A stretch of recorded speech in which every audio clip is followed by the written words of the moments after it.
Cross-contamination can therefore result to sickness, injury, or even widespread infection in the office.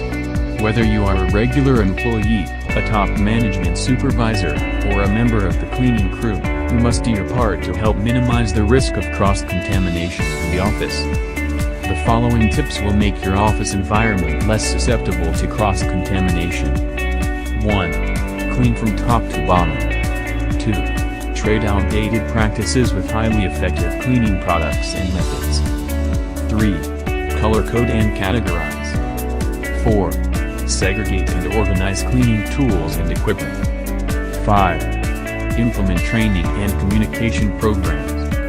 There is no better time to pursue and incorporate effective cleaning practices that will lower the risk of cross-contamination in your office. If you want to experience safe, hygienic, and effective office cleaning results, get in touch with us today. Call us at +65 65,709,633 or visit our website at www.avalotservices.com.sg.